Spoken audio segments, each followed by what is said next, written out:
Fala, turminha aí do terceiro ano, tudo bem com vocês, gente?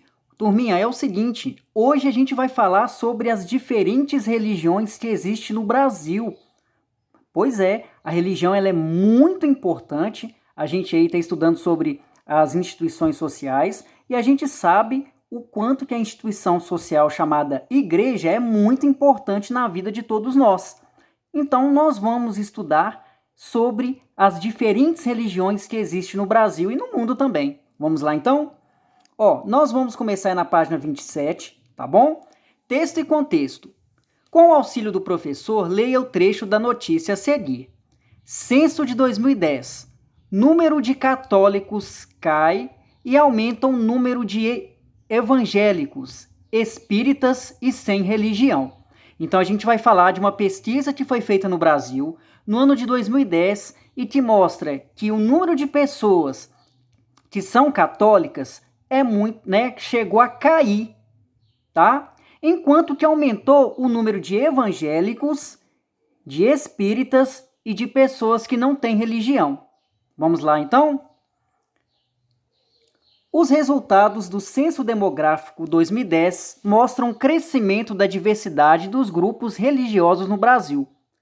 A proporção de católicos seguiu a tendência de redução observada nas 2 décadas anteriores, embora tenha permanecido majoritária. Em paralelo, consolidou-se o crescimento da população evangélica, que passou de 15,4% no ano 2000 para 22,2% em 2010. Olha como é que a população evangélica cresceu, turminha. No ano 2000 era de 15,4% e no ano de 2010, olha só, passou para 22,2% a população evangélica. Dos que se declararam evangélicos, 60% era de origem pentecostal, 18,5% evangélicos de missão e 21,8% evangélicos não determinados. Então, ele está mostrando aí, que 60% das pessoas que seguem aí a doutrina evangélica, mostrando que 60% era de vamos pensar, de um caminho, de um tipo de religião que é adotada dentro do evangelismo, tá, turminha? Que são evangélicos, que seguem a igreja evangélica, evangélicos de missão 21% e evangélicos não determinados. A pesquisa indica também o aumento de total de espíritas dos que se declaram sem religião, ainda que em ritmo inferior ao da década anterior e do conjunto pertencente às outras religiosidades. Os dados de cor, sexo, faixa etária e grau de instrução revelam que os católicos romanos e o grupo dos sem religião são os que apresentaram percentagens mais elevadas de pessoas do sexo masculino, tá? Os espíritas apresentaram os mais elevados indicadores de educação e de rendimentos. Então, olha só que interessante, o número de católicos e o número de pessoas que não têm uma religião são correspondentes a homens no Brasil, tá, turminha? Então, aumentou aí o número de católicos homens, tá? E aumentou também o grupo de pessoas que não têm religião, principalmente homens também, tá? Os evangélicos foram o segmento religioso que mais cresceu no Brasil no período intercensitário. Em 2000, eles representavam 15,4% da população. Em 2010, chegaram a 22,2%, um aumento de cerca de 16 milhões de pessoas para 42 milhões de pessoas. Então, olha só que interessante, gente.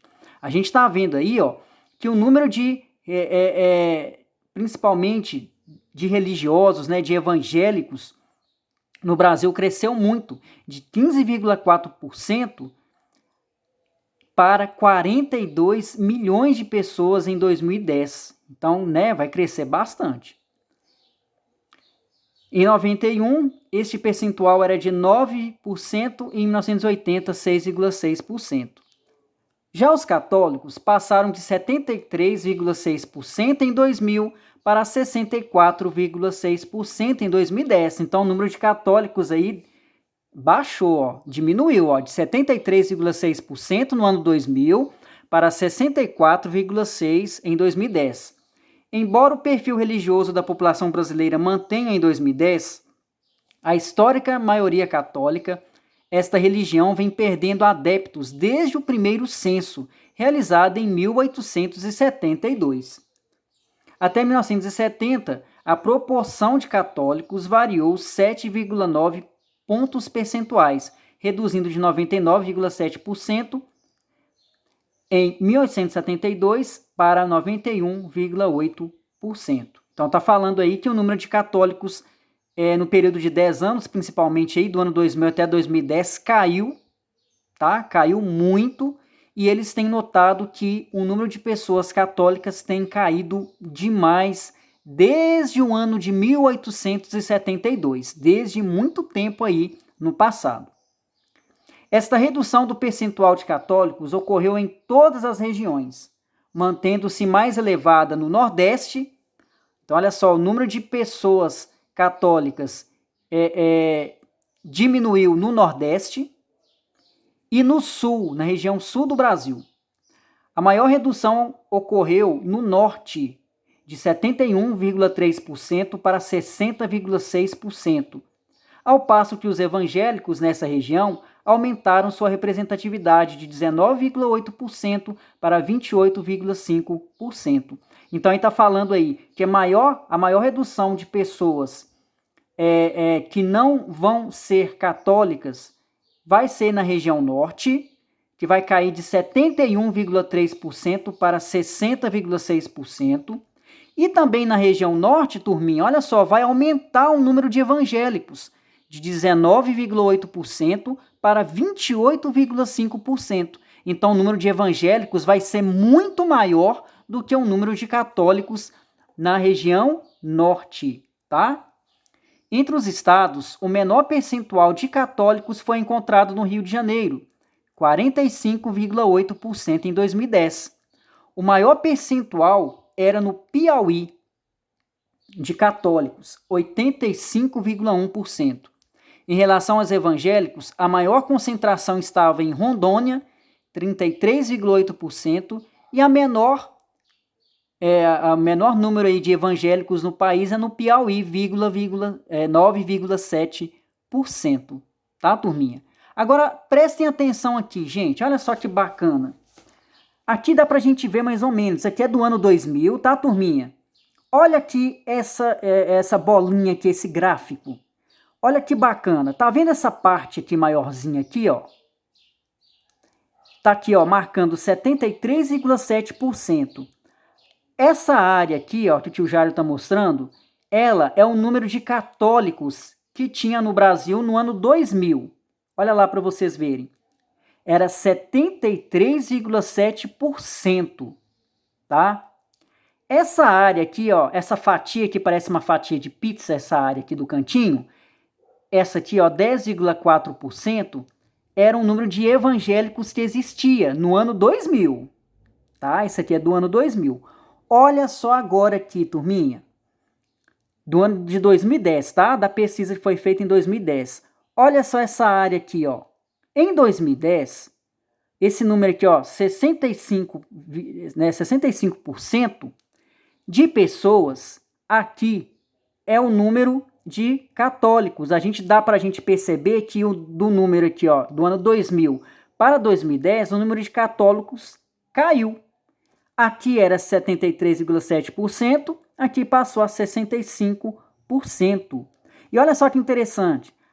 Aqui, ó, nessa fatia aqui que era 10,4% no ano 2000, não é a fatia dos evangélicos? Olha aqui para vocês verem o ano de 2010. O número de evangélicos vai aumentar, ó. 13,4%. Aumentou o número de evangélicos. Então aí a gente consegue perceber, né, claramente o que aumentou, que o número de católicos diminuiu e o número de evangélicos aumentou, tá bom? Então Então vamos fazer essas atividades então aí, turminha? Com base na notícia e no gráfico apresentado, responda as questões a seguir. Quais das religiões citadas você já conhecia e quais você não conhecia, tá? Então eu quero que vocês escrevam quais eram as religiões que vocês já conheciam, quais vocês não conhecem. Então eu quero que vocês escrevam aí direitinho, tá? Os nomes, tá bom? Na questão 6, olha só que interessante. Qual é a religião predominante na população brasileira no ano 2000? Então, de acordo com esse gráfico aí, qual vai ser a religião que vai ter o maior número de pessoas no ano 2000 e no ano de 2010? A gente viu lá no gráfico. Qual é a religião que tem o maior número de pessoas?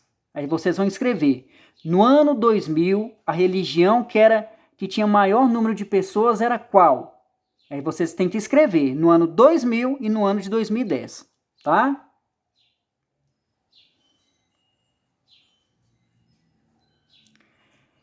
Nessa aqui dialogando, vocês não precisam fazer, tá bom, turminha? Não vai ter a necessidade, tá bom? Vamos ver aqui o teorizando? A sociedade aos olhos das religiões. As instituições religiosas podem ser definidas de acordo com as funções que elas têm na sociedade. Podemos entender sua estrutura a partir de um grupo de pessoas que compartilha uma forma de pensar e compreende questões que são desconhecidas pela humanidade. Por exemplo, o que acontece após a morte.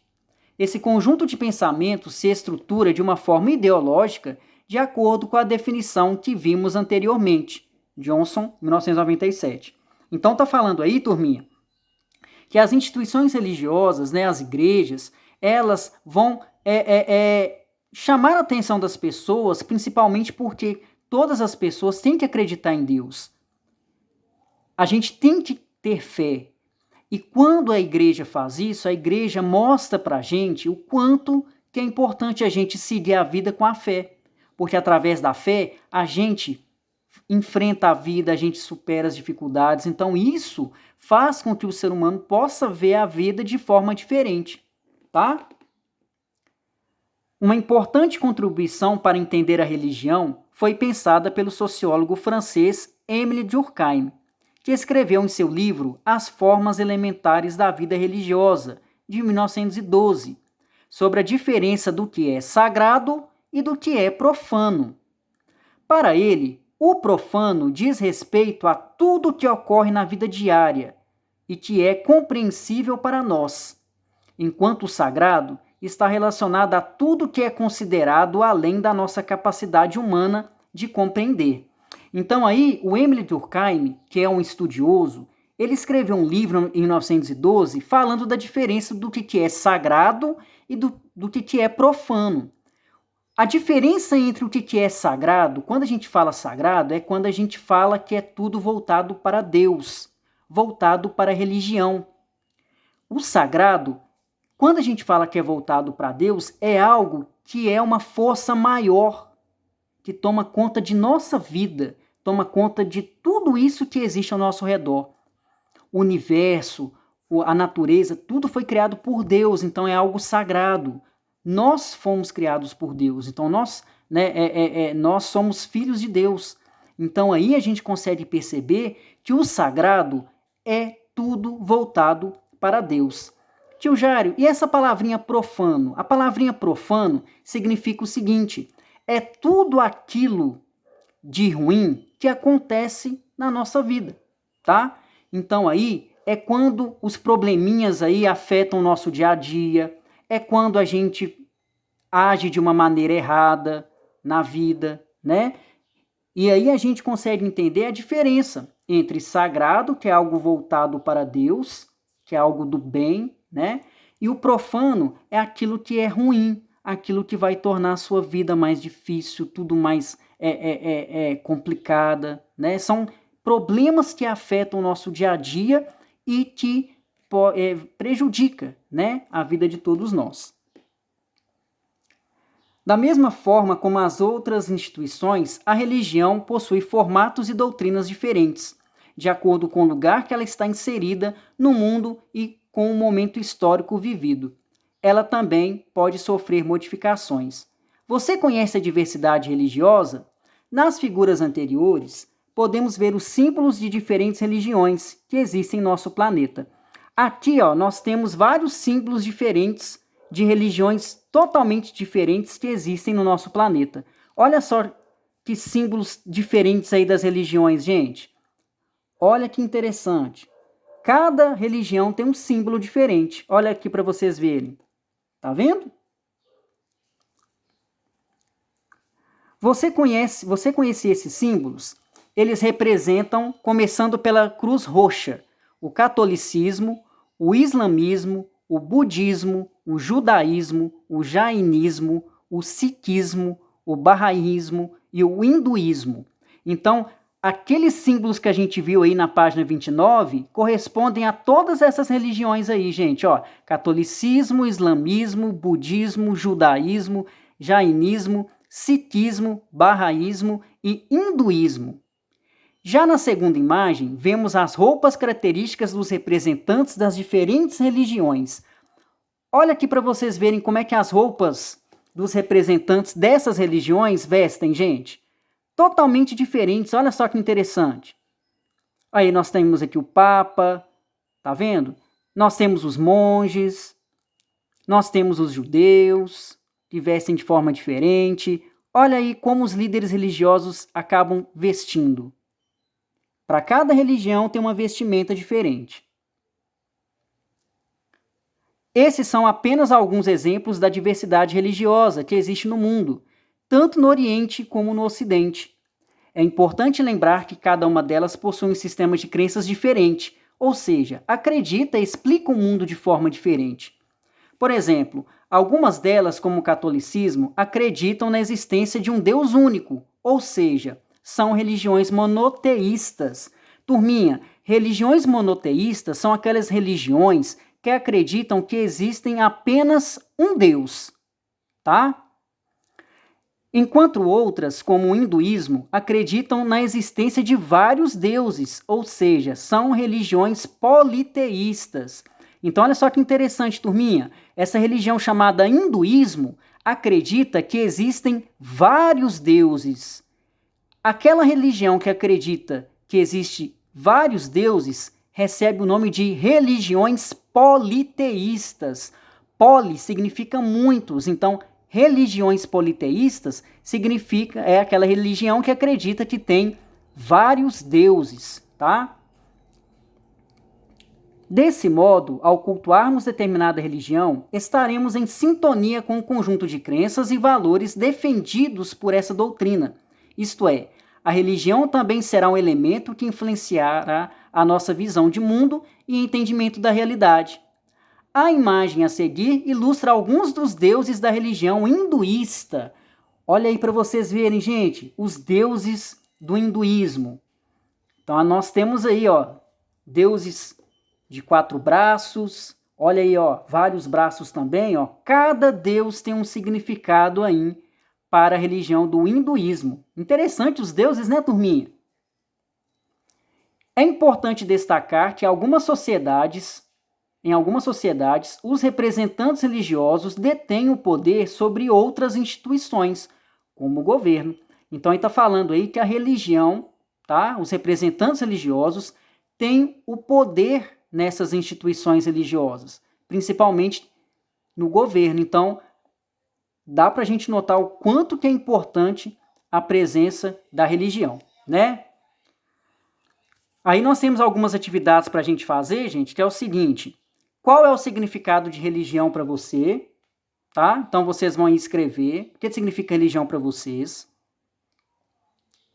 Em relação à religião, existe um pensamento único ou existem diversos pensamentos? Quando a gente fala de religião, a gente está falando que só existe uma religião só ou existem vários outros tipos de religiões?